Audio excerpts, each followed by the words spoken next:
All Got right. it. Okay, so this is the plan. We've got these clovers. I'm just going to run through them really fast. This is for the viewers at home. The rainbow. These are the curvy heart-shaped 3-leaf clover. There's this epic 4-leaf clover, which is honestly, this is when I went over the fields at Pinewood Elementary. Like, that's what the clovers look like when I was a kid. Then we've got the beautiful pot of gold, and these are various degrees of this is detailed with just the cylinders. These are the ones I think I like the most. There's shininess, which is basically just to reflect. Whenever you see a glimmer, it's always reflecting the sun. I mean, maybe inside it's reflecting the lights or whatever, or a mirror, or a window. But even if it's reflecting a window, it's still the sunlight. So I love these little reflections on here because it actually brings the sun, into the arrangement. The pot of gold is kind of this classic cauldron shape, which is also, kind of great. And this one, in my opinion, in a sense, doesn't have it all, but it has a lot. And in that it's got the clouds that overlap nicely. It's got the base, it has a cast shadow, underneath the pot of gold. It's got layered shamrocks on either side. It's got the rainbow. And I just completed a painting that had a rainbow in it. So I'm like fully acclimated with that. It's got the sun in there in the sense that it's reflecting off of the gold. I like this little pile. We didn't talk about that earlier. I like Well, this it's overflowing. We look, yeah, it's a little pile of gold on there. And you can use other gold. It doesn't have to just be coins, for crying out loud. They don't have to be currency. It could You can go for a gold bar. Yes. Ooh, gold bars. This one was the funny rainbow that moves back, and that feels like the rainbow is going from away from you. I love that. Leaping towards, the pot of gold is leaping towards you. Even though that's not actually how rainbows, function in nature. Come on. I'm trying to get it focused. There it goes. Follow my fingers down. Yes. Here are leprechaun options. And now, I mean, your whole painting is going to take, this whole composition is going to take on a whole different mood by adding a leprechaun. But at least with these two leprechauns, he's got the green belt buckle hat. He's, with a bow tie. This guy does not have a bow tie. They both have red beards, and I would say substantial eyebrows. This guy's got a pipe and a cane, which are fun accessories. He's got a belt, he's got a belt buckle hat, belt buckle waist, belt buckle shoes. This guy he's got all the belt buckles too. All right, so the buckles are a leprechaun theme. Striped socks. And I would dare I say knickers. I think those are not full-blown pants. I think we used to call them what are those called? They're like short. They're like long shorts, but short pants. In the 90s. Well, on women, they're called capris. Capri pants. He's got capri pants. Yes, with exposed, dude, capris or cargo shorts. That I think that's how you could get away with it. Cargos are full of pockets. That's what makes it a cargo. Right, but they go that length. They go below the knee for the most part. All right, so we're moving from absolute beautiful nature into sort of the ridiculous. And then Stace, I think you caught the tail end of our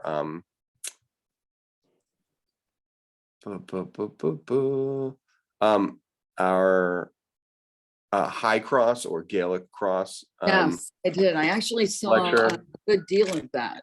Okay, good. So yeah, I'm gonna add the Gaelic cross to my composition eventually. So I think the reward will be one of these, adding this. I don't know if it's always, if these guys are in the graveyard, but yes. Oh, there's a picture. That's a picture of one of my students made of me on a boat. Yeah. making a drawing of me on a boat holding a cup of coffee. It's meta. Yeah, that was great. And actually now I look, that is exactly like the guy that's on that Gaelic cross that I was complaining about. Oh no. Where's that one? Do you see it? Do you see it? There I am. Oh, I hope that it's not similar. Here I am. Because that's scary. It's not that scary. It's actually not scary at all. And every It's our boy promise. in class did a representation of you in their boat, I believe. Yeah. That was a Gilman lesson. Yeah. Okay.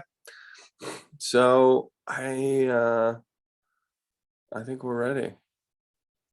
Yeah. Just gonna show as much. I want to show as much as we can.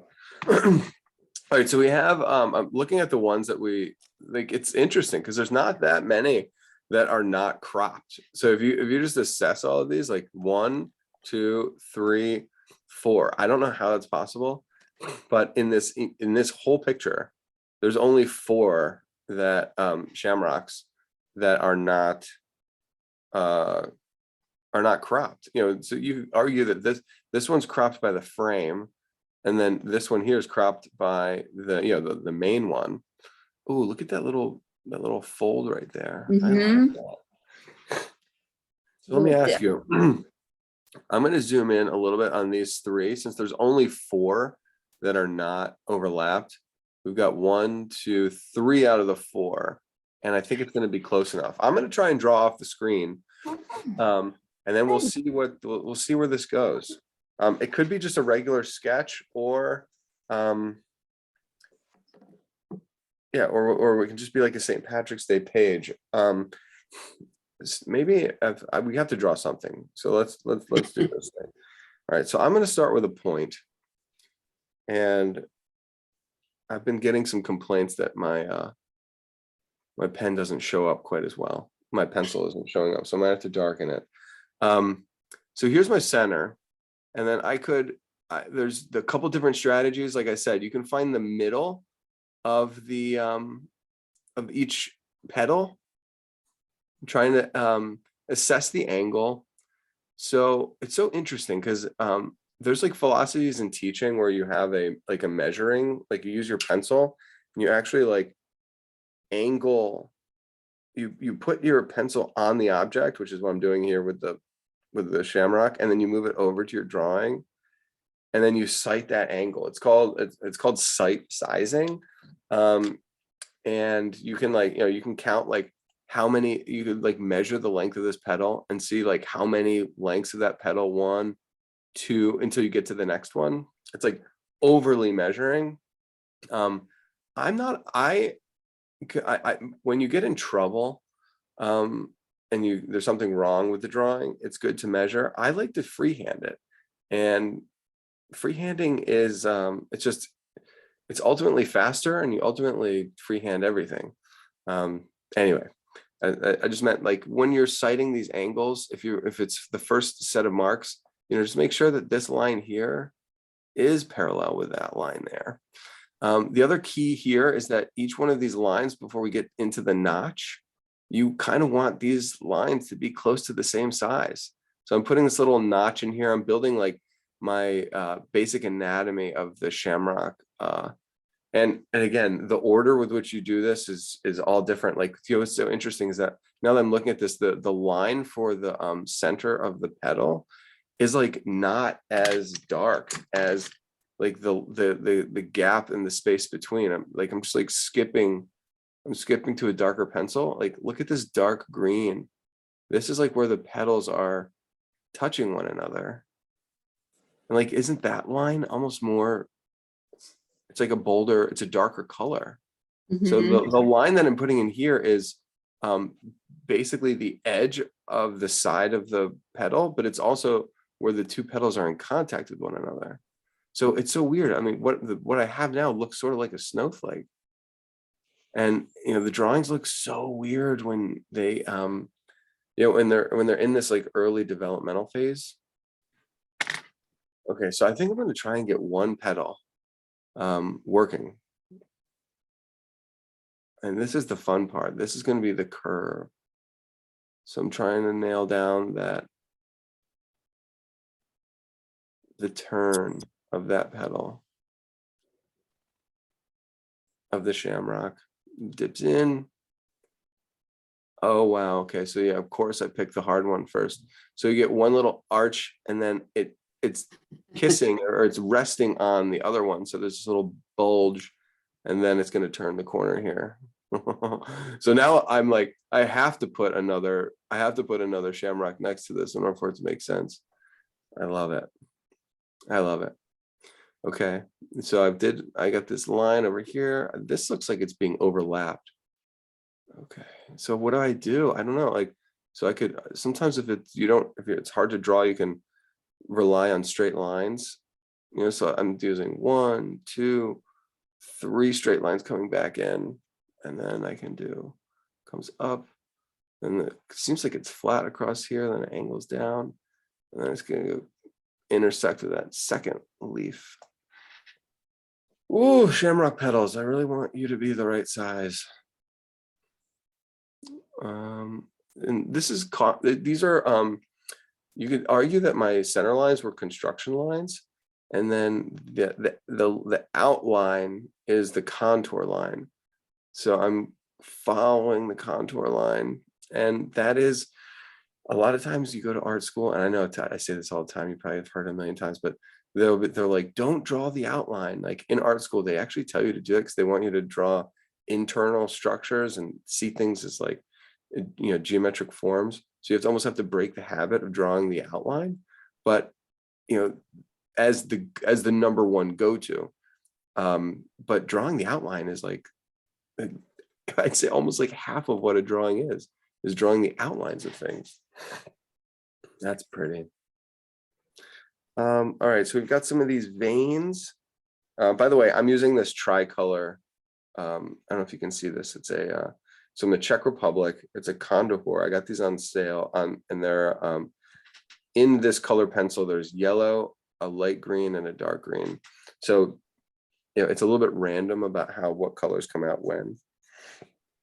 But I like that's the way we can differentiate between where the shamrock's leaves are touching and then what is actual leaf petal, because of these veins that come out from the center, the classic leaf.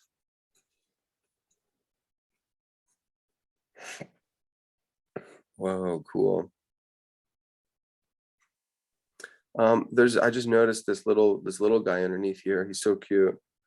I'm going to put a point, and then I get 2 leaves, and then I get 1 separation. And the leaf in this one, on my view, is very Kelly green. This is like a emerald green, and down here it's a Kelly green. And all the greens are compatible, I think, with shamrocks. All right, so I'm going to do my little notch at the end, barely a notch on that side. And I can do my heart shape connecting, and then the heart shape connector on this side comes all the way and it hits the first one that I did, and then it's going to pass underneath.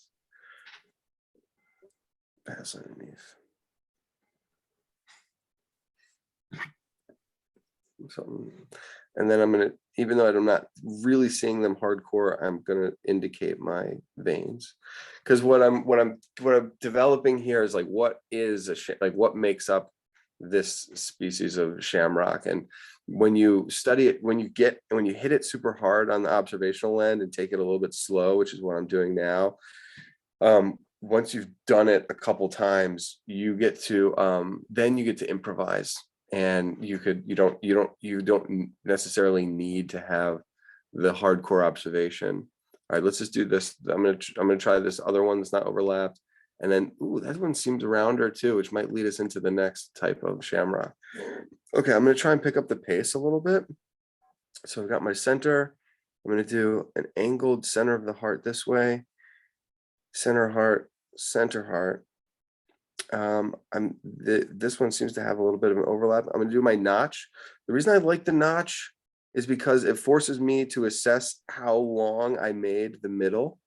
of each one of those petals. And then we'll get the heart-shaped wedge, and this side. Yeah, these feel more heart-shapey to me. And not, I haven't like, not in a good way or bad way, just that's what it looks like. It's helping me draw it. This one gets overlapped for sure.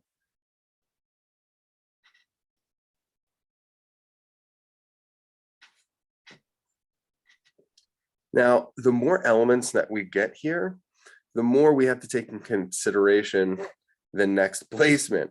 So we could have played, you can place the first one anywhere. You can kind of place the second one anywhere.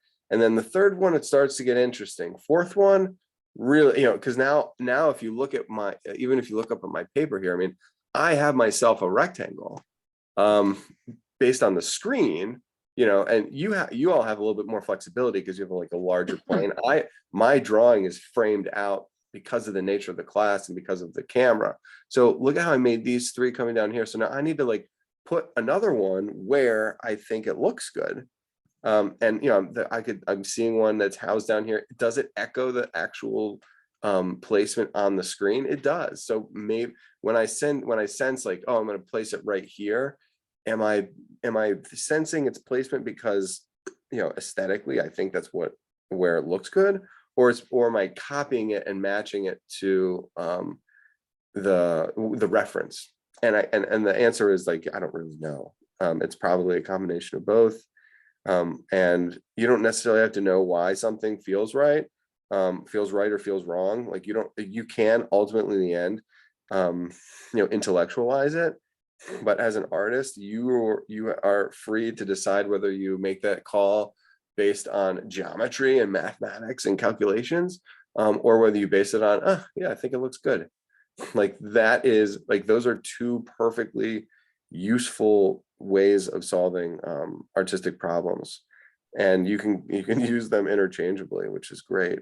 And that took a long time for me to figure out, because everybody has, you have like, some people that rely super heavily on, like, have you ever seen somebody that like hangs paintings on a wall and they like measure the wall and then they like figure out where the center is, and then they're like, okay, well it's 62.74 inches, and so that the middle is going to be 31 point blah blah blah, and then they place it there, and then I'm like, well, if you hang it there, there's like that little, there's like the lamp, the light, there's like the light switch, so that's a thing that like, just move it a little to the right so that it balances out the light switch. Like you got to take the whole space into consideration. It's not just math. Anyway, but some people, but also measurement is really important, and things that are organized based on math and geometry tend to be more beautiful. So it's both ways. And some people's brains gravitate towards one or the other, and you just have to figure that out for yourself.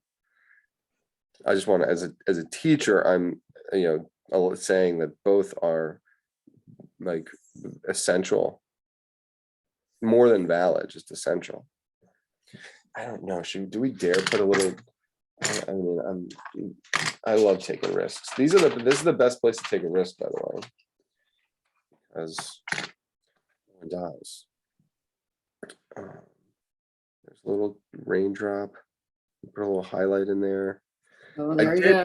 I went blue because blue says water. None of this is blue, by the way. Like you don't, like, it's all white and clear and shiny, but There's a little bit of blue on some of the leaves. Mm-hmm. like in the leaves themselves. Yes. Yeah. So that might make it more harmonious if I introduce blue as a percentage of the green leaf. Good call. Like, great call.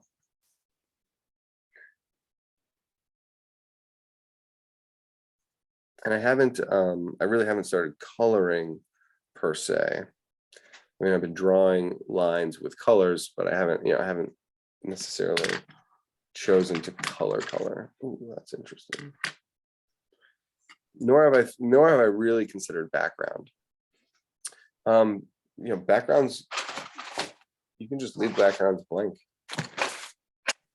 Also fill them in too. What is this? I need a tester sheet. Whoa, all right. My set of colors did come with a blender, which I've never seen before for color pencils. And I might be overdoing it. I usually do. An all or nothing kind of thing, but there's a blending color. All right, so 11:25. Oh my God. We might have to start moving on to Might we have a lots of 2-minute gold. warning? Lots of gold. Yeah, you can have a 2-minute warning. Well, no, Is it's a this- 5-minute warning. 5-minute warning. We'll switch over at 11:30. So this is, Look at that bad boy. so you've just switched to our 0 warning. No, I meant we're gonna switch from shamrocks.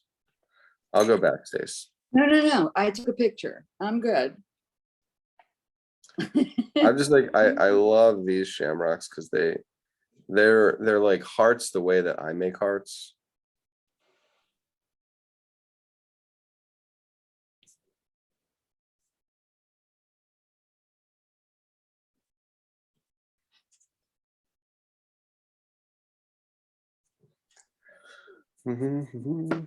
Oh, I haven't done any stems either.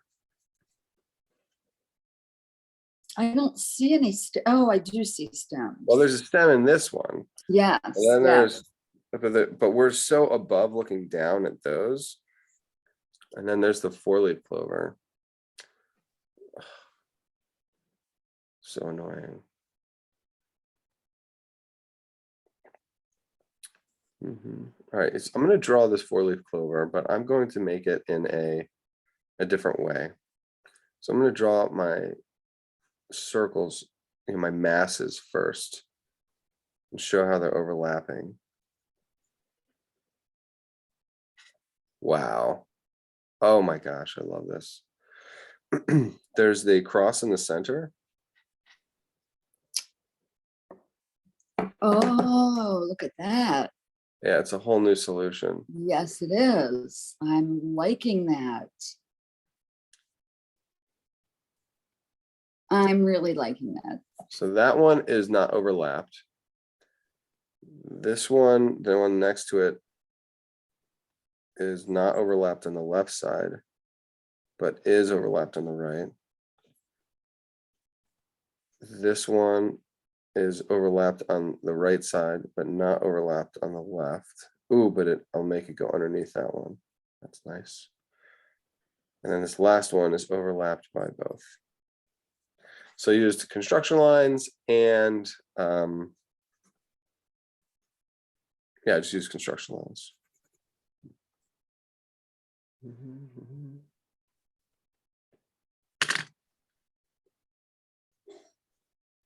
That might be the way to go for me. You think so? Yeah. Going to try it. Do I need to add stems to all of them? Oh my god, they look so good. Yeah, they do. I should have used a different green though.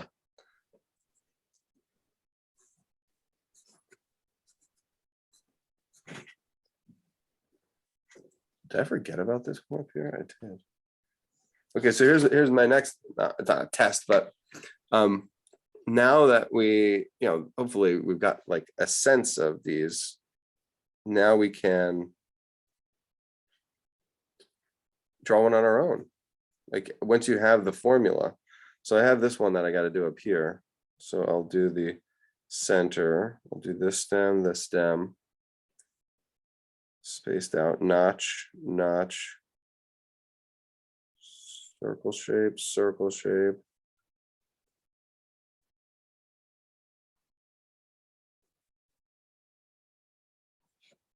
Ta-da. And now that becomes its own thing, whether it's good or bad. I don't know. I think there's always something, there's always a connection, a deeper connection and a strength in a drawing when direct observation is being used. But there is also the spirit of the thing that, once you feel like you get the hang of it, you can, design your own program.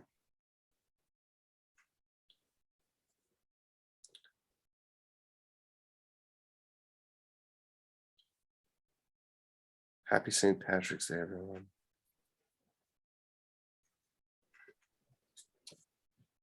Oh, okay, it's 11:30. Let's move. Oh, Let's man. move. I know, Stace, don't God. get too upset. And you can just Google shamrocks. Did you need that? Sorry, did you want to take a photo of that? Did you I'm get good. May I see? No, I'm good. Thank you so much for asking. it? Yes, you're welcome.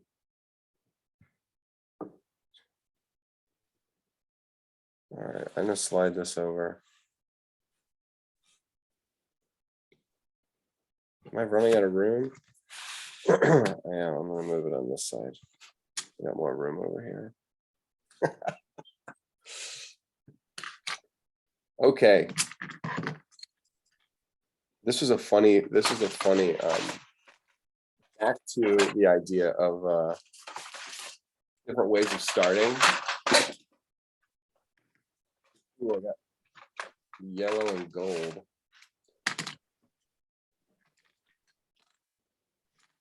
All right. So technically, the way that I was starting off my coins was to get a, say just choose a coin that's in the front. And then I did an ellipse. This is the circle seen from the side. And I'm freehanding the ellipse. We could kind of go deeper into what creates a circle seen from the side. I mean, if we wanted to, we could do a gold coin that is seen directly from the front, which would just be a circle. And then you could see a coin that's directly from the side, and that would be a rectangle.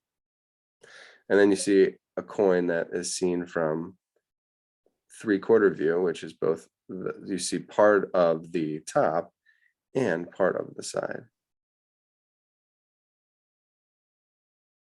Sometimes there's some ridges on the side, like on a quarter.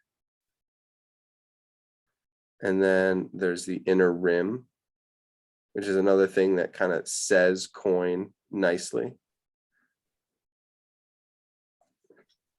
Got this inner rim.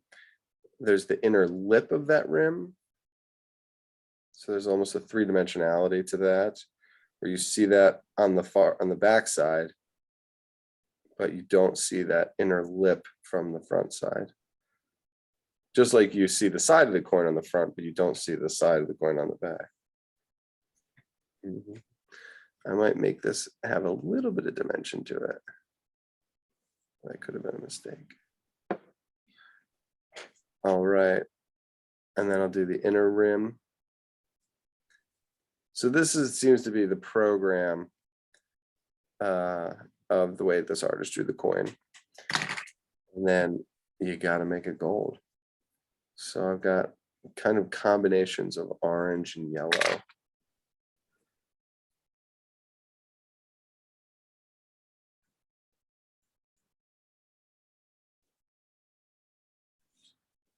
And, do I want to have, I guess I kind of got to get some kind of shadow color.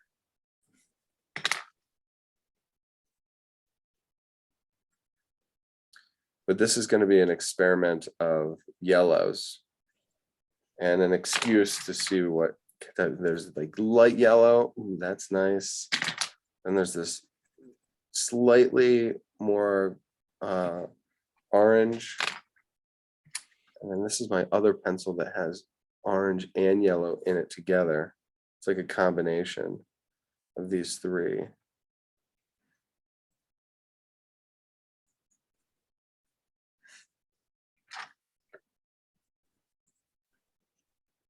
I do like these yellows though.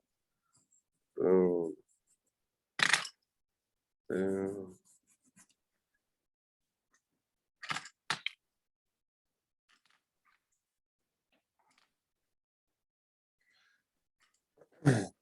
So we can try some that are overlapped. So we do the ellipse. And the interesting thing is that the width has always got to be the same. So whether it's, you can't make the thing look it's there, even if it's looking straight at you, it's the same width. If you're looking at it a side view or long ways, there's always going to be the same width, which I think is kind of interesting. We have moments of passage.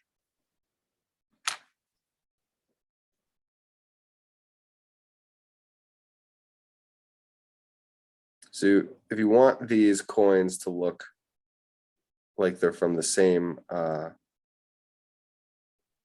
same city or manufacturer, they should be roughly the same size. Different gazing directions. Make this one look to the right. Ooh, what if I make it overlapped by the, yes. So we haven't talked about that, like integrating the coins with the shamrocks.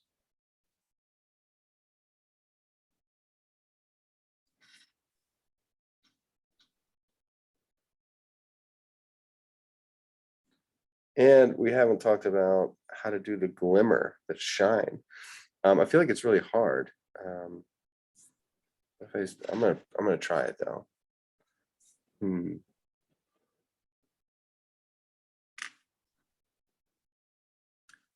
This drawing took on another very unique direction. The inner lip, the thickness of that coin, the texture on the side, inner rim.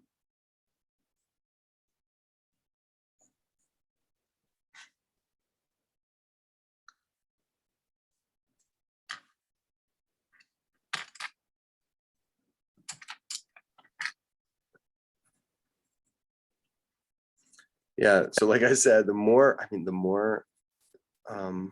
elements you introduce, the more the more stuff the more decisions, aesthetic decisions you have to make. And you usually get into a point where you're like, oh my God, is this the worst thing I've ever drawn? The doubt sets in. Check this out though. Okay, so before I've been drawing with the dark line and then filling it in. You can actually color the gold coin first.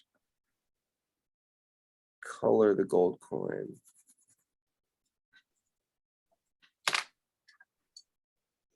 And then you can work with the colors and then finish up with the line work.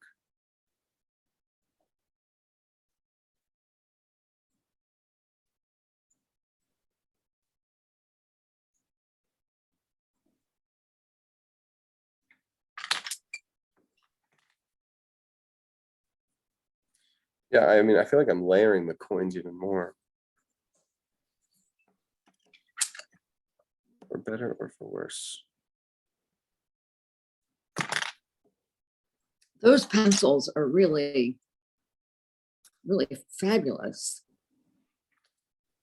Wait, it's the pencils? It's not my incredible artistic skill? Oh, well, that's a given. Oh my gosh. Hello. I'm just kidding, Stace. No, these pencils, Well, well, that's what is so fun. I mean, when do you ever get to like, unless you're drawing the sun and, the sun is kind of an intimidating thing to consider drawing.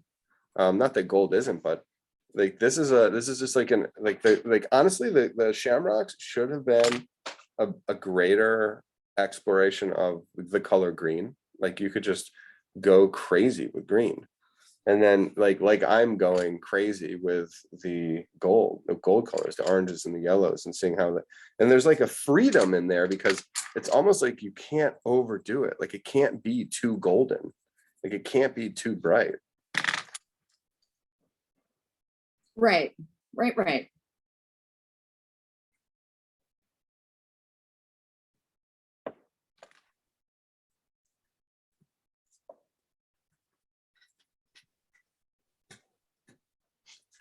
I didn't do any of the, for some reason, I didn't do any of the reflections. I think it's hard because of the working on white paper. I mean, should I just do like a glow, like one of these things? Like a bing. Shininess, shine, shine, shine.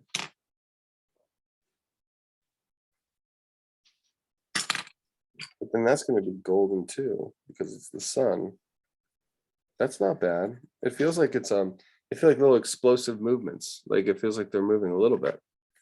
Okay, I don't regret it.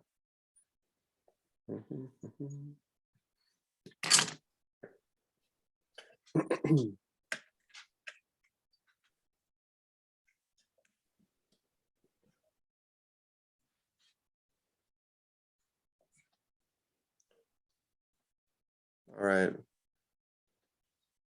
Crazy time. I think I'm going to move this over a little bit and have the maybe do another shamrock. I feel like I need a shamrock over here, at least one.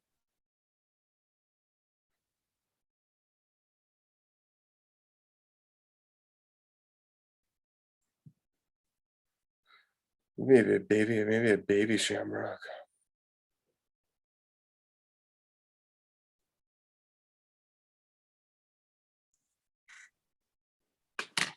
Yeah, now I'm like feeling like I need to really think about green. You need to think about what? I should have been more playful with my greens Oh, because they're so fun. I mean, the yellow was so fun for me, and I think I was really hyper focused on the drawing of the shamrocks and like kind of getting it right. I kind of got lost in my enjoyment of the plant. These coins that have no like zero emotional attachment to, so I was like, oh, let's just crush the color. And so I think I think it's not that I missed anything. It's just I'm realizing that the colors could be a lot more fun in the greens. Yeah, that more than I like made them, because I was less in like a coloring state of mind and more in a drawing state of mind.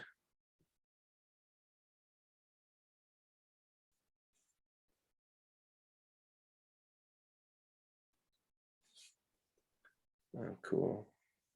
So yeah, I'm like decorating my picture now, which is so fun. And I don't really have very many attachments. I love these total like dark silhouettes. All right. I also have this light green. What is this one called? Ooh, it's called chartreuse. All right, so phase 3 here. I think we've got to do the rainbow. Gots to do the rainbow. how can you not? Right. And even though I would really like to use Bob Ross and Mr. Rogers as my rainbow inspiration, because it is in the background, I think this one's pretty standard. Unless you want, should we do the funky one? I mean, we could switch it up. I mean, there's nothing wrong with the funky one. Which one are you referring to as the funky one? The one that is designed like a bridge. That's Oh, got it. and it's coming. It's like, and honestly, for art purposes, it might be fun to draw it that way. Even though it's not natural, it's still like a fun.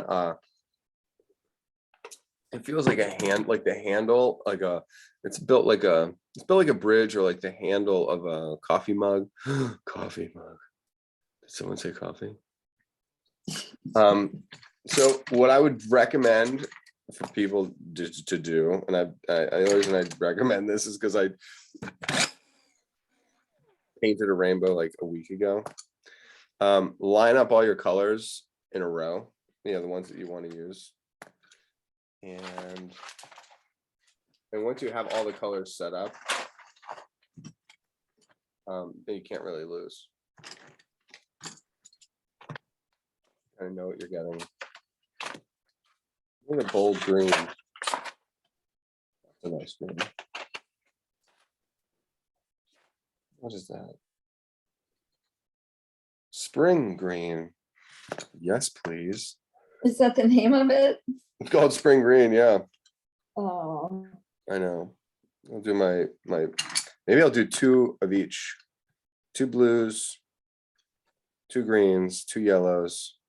And then I'll have, so in each color, that was the other thing. They say primary colors, but in rainbows that I've noticed that like because we have like a crystal ball dangling. It's like basically a rainbow maker. We call it a rainbow maker in the kitchen. I have one at the studio too. I've been looking at the rainbows that are created, and it's like the blue violet is stronger, the green is stronger, and the orange is stronger. So even though in actuality they say primary colors are red, yellow, blue, and then the red and the yellow make orange, fine. But it doesn't mean that in the rainbow that the oranges aren't more dominant. So when we think about color, the dominant ones are the primaries, red, yellow, blue. But this in rainbows, as you see them, the colors that dominate, in my opinion, from what I've been like observing, are actually the secondary colors, the orange and the green and the purple. So just like if you get one of those, if you have like a little prism maker, or get a prism and see a rainbow in nature, see if you see that same effect. I don't know if it's true, and I don't know if it happens in nature, and I don't know if the sun at different points of the sky creating the rainbow actually creates different colored rainbows. I don't really know the answer, but it might, and I think it's worth it to think about. There was something that was off about the way I was thinking about rainbows, and that is what I think I figured out, is that in the visualization of the object of a rainbow, it's the secondary colors that are more dominant and more prominent than the secondary colors are more prominent than primary. Okay, well, am I missing something? Red, orange, yellow, green, blue, violet. I don't know violet. Roy G. Biv. I have violet, blue, and then I need actual violet.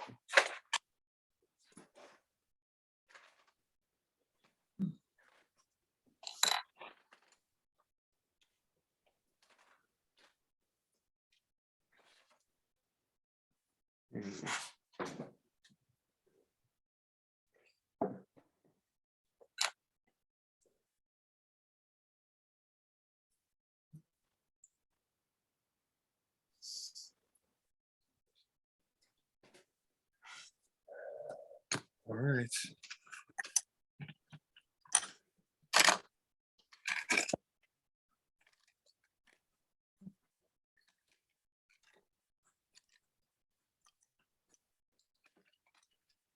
Is that as good as I can do on the red? I don't think so.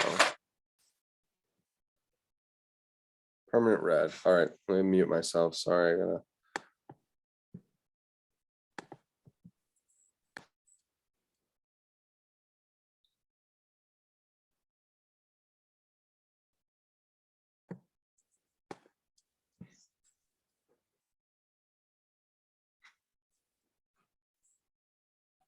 Yeah, that red's a lot nicer. So the band of red is going to start thickest, and then it gets thin as it goes back. And then it hits that arch, and then it turns the corner and goes under. Oh, it's fun. Has nothing to do with reality. All right, they just skipped orange in this one. I'm not going to. Do an orange.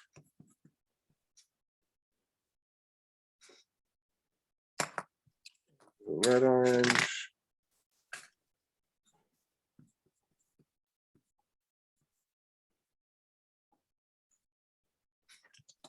Yellows.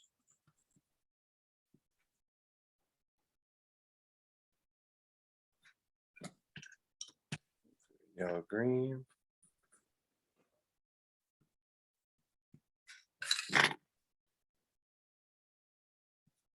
Whoa, that was a big one.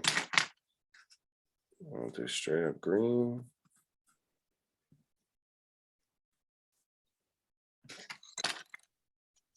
Do a blue green. Well, I'll do a blue that leans towards green. And a bold blue.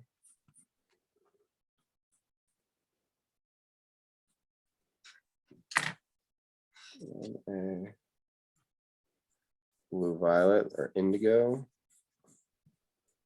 That is where it's at. Goodness gracious. Blessings on everyone. That is great. Okay, and then this is the only magenta. I need a deep purple.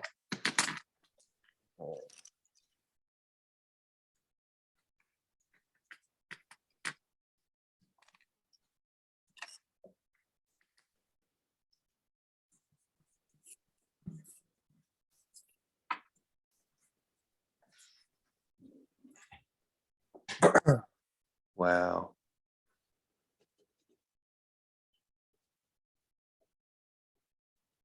So I guess I need more gold coins.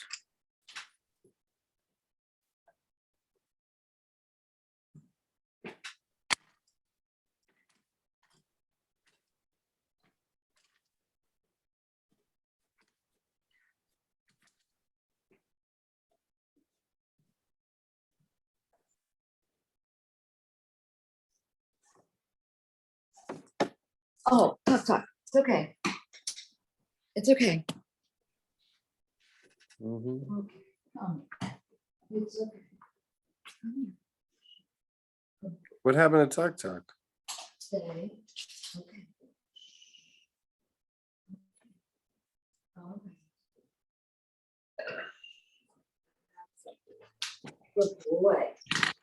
Good. Good boy. Good boy. Come here. Good. Good boy. Stay. Stay.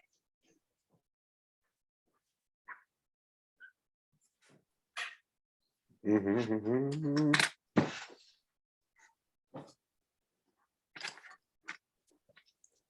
We have 8 minutes. Can we fit a Gaelic cross in here?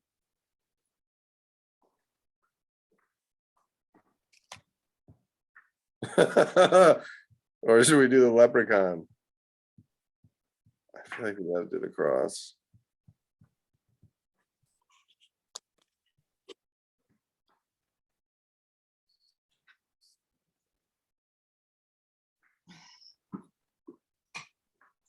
Okay. Whoa, does it look green to you? I don't think it does. This one looks like, I don't know if you can see it. Come on. It is like moldy green. It does. It looks like it has mossy green stuff on it. Yes, which I'm obsessed with right now. All right.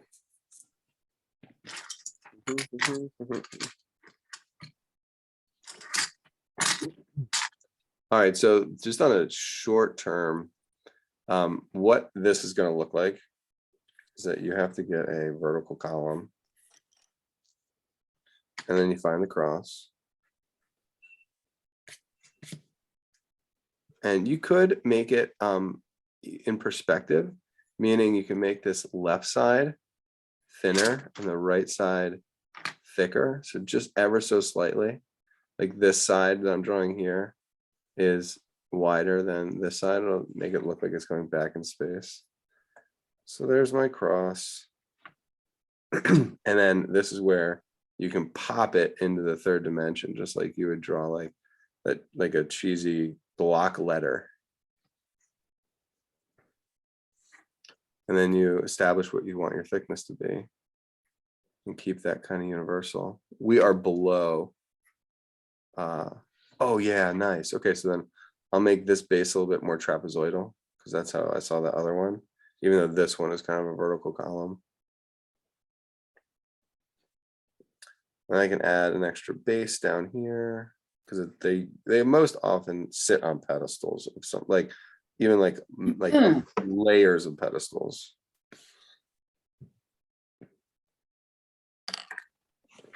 So that is the that's like the main 3D projections, and then you can put in these hardcore shadows. But like what I think we should do first, let's do the nimbus, and don't think about the third dimension yet. Think about the nimbus just 2-dimensionally, and just like we did the regular cross, and then we'll pop the nimbus into the third dimension. So you have to like go back, retract your, almost go back to thinking of the cross as a 2-dimensional thing. And then we'll pop that into the 3D. Doesn't make much. There, get the inside of that one, get the underside of that slightly. The bottom of this.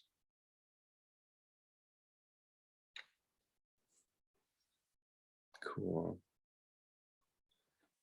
And then, and then the other, I mean, then from here, there's like all kinds of variations. Like I love this little curved on the inside. Oh, God. So you like carve off that little curve. It's almost like we're the sculptors now. And you start with a big chunk of stone and then you carve it down. It's got, you have to have that main structure first in the most simplified form. And then you can then, cut in. Like there's this little, I can add a little cap to it.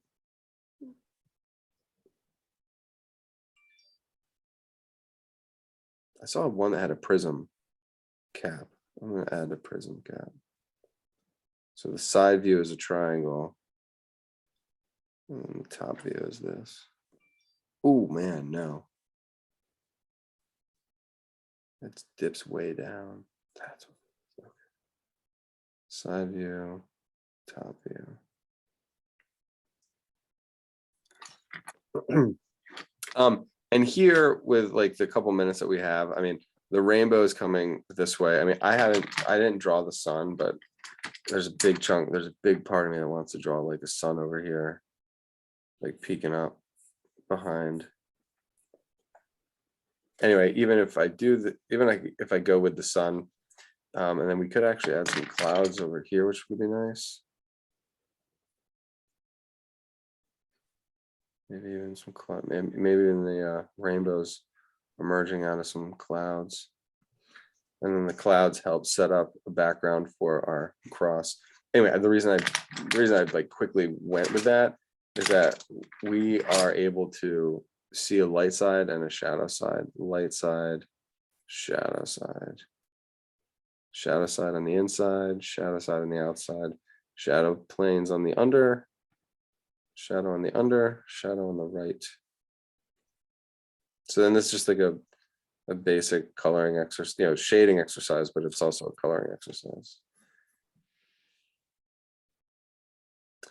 Underplane,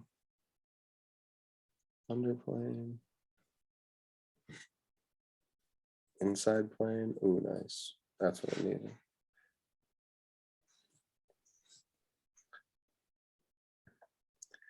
And the decorative, the decorative moments, and honestly, the thing that spurred this whole like idea for wanting to do this lesson was the interlacing, the interlace. So inside of the cross, there's other sections that are like subdivisions, and these become their own framed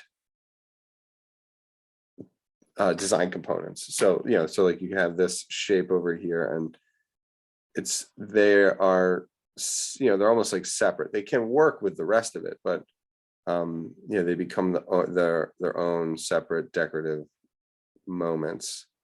And that's where all these interlacing ideas can go. So if I just like switch colors, like we haven't even done any of it, there's not enough time or whatever, but you could look up like the lacing patterns, and the Gaelic interlacing is pre-Christian. So it's like it's before the people were converted. I mean, before they heard any of the word. And then like, but it's like they didn't lose who their humanity before. They just worked it in to their existing culture. It's so awesome.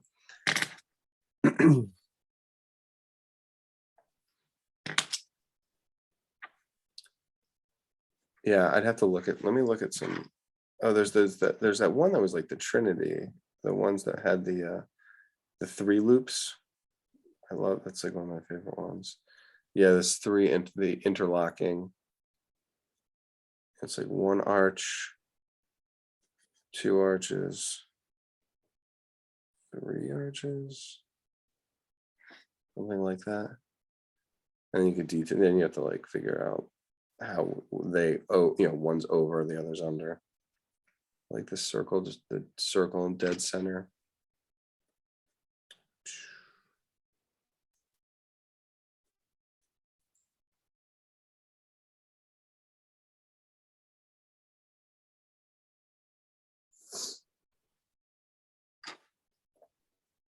And these patterns, you can get the hang of it.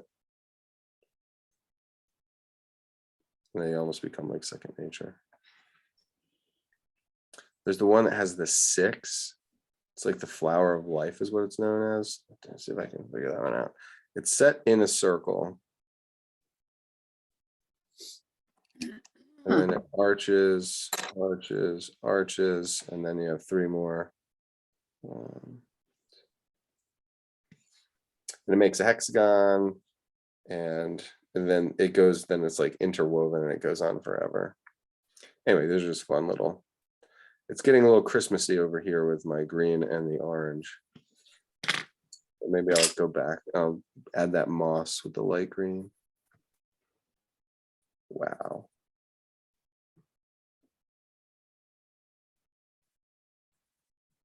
Anyway, that's what happened today. That's not so bad. Let's see if I can blend out my St. Patrick's Day rainbow. I had somebody who was asking me, like, do you have to clean the end of it off? And I don't think you do. I think the particles are coming off of the blender.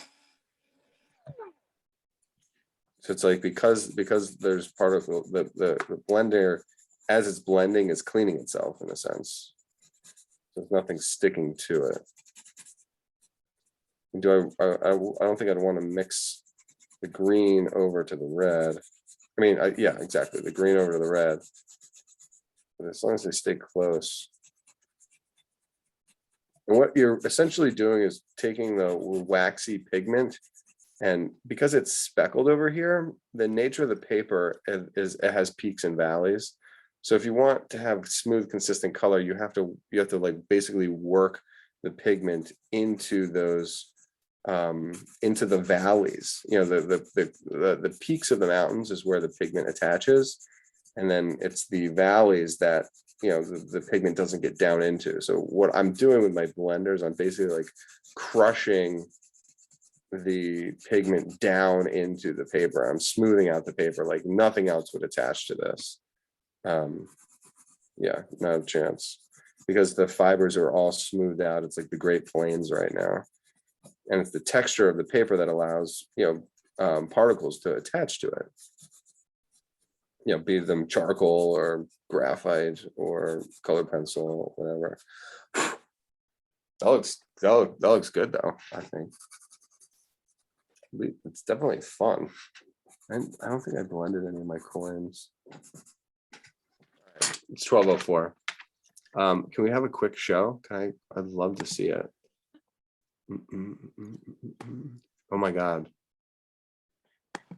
Okay, Janaya, are you still here? Yes, I am. So you left and came back? Yeah.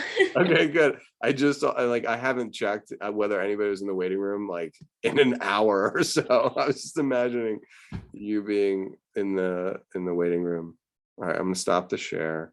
Alrighty. And then Madeline, I have you up first. You want to show? And yay. What a nice sketchbook page. Thank you. Is that Jack? Let's see it. Patty, can you hold that up again really quick, please? Oh, wow. Very nice. I like it does look like the coins are falling. Yeah, nice page. Sorry, Trevor, who had you asked to be next? Mr. Burns. Thank you. Okay, I'm not quite done. I was drawing off the first. By the time I finish, it's gonna be a page Oh, for St. Whoa, Patrick's Day. dude, that's cool. nice. I really like that. Yeah, I do too. But It looks like that cluster could even go in and like spell something if you Mhm. kept it going. yeah, by the time I'm finished, I want to have like the whole page connected. It'll take Yeah. a while. And I would, like I said, I'd Google like high definition. Exactly. Nice. Score. All right, Stacy, can we see yours? And then Janai, you're up next. Oh, yeah. Well, the only thing I really got to, I was a little distracted today with our Tuck. Tucker. Yeah, he's not feeling really well. But I don't see myself up here to show anything. I don't either. Oh, here we go. I'm back. So I thought these colors could work, but they didn't here. Wow. The purple and the green. Yeah, the purple and the messed green. up. Yeah, and I started having fun with that. Mm-hmm. That's as far as I got. Rainbow is amazing. That's crazy. That Yeah, looks I get it. really, really good. It's beautiful, Stacy. Thank Yeah, you. I mean, colors may not have done what you wanted it to do, but man, that's some art. Thank you. Um, Thank you. all right, Janaya, I've got you pinned. Alrighty. Is it on? Hold on 1 second. Here. This is it. Whoa, yay. Okay, can you hold that right there and freeze? Thank you. Thank you. Thank you. I feel bad about shortening. We spent like 8 minutes on the cross when in my mind we were going to spend an hour and a half on the cross. I just got caught up. Anyway, that was fun. No, what about we got 2 cameras going? There he is. All right, cool. Replace pin. A little Sweet. further from the camera. Noah, if you'll put that up again. I got your coins, but I'd like to get The cross little is closer bad. I to- wouldn't worry about that. okay. I'm gonna, maybe we can. I didn't see it, but I got your That's all right. coins and I'm I like, enjoyed seeing the yeah. coins. Let's take this like ancient masterpiece, epic ancient masterpiece, and let's draw it in 6 minutes. All right, on your mark, get set, go. No, My it's bad. not My bad. impressive. Well, the coins are awesome though, and actually having coins being different sizes is probably even better because if you were to find, I started studying ancient artifacts and like gold, so that if I ever accident or somehow came upon like a treasure, I had to like know what I was looking at. Mhm. It was That's cool. it was the Indiana Jones in me. All right, Sebastian, can we see yours? I decided And- to go with a happy old leprechaun. Oh Yeah, wow! a little closer. Very nice. Very nice. It's like Yoda-con. I like its ears very much. The nose is nice. Oh wow. Yeah, And, I would if I came upon one of those things, I'd be so scared. I think I'd be like, you can keep your gold, dude. Just do not come close to me. All right, great. That's awesome. Thanks, everybody. I appreciate it. Thank you hopefully so like- much, Trevor. Thank Yes, you. thank Thank you. you. Everybody welcome, have Mel. a great week. Thank you. Mr. Thank Trevor. you. All right, see you guys.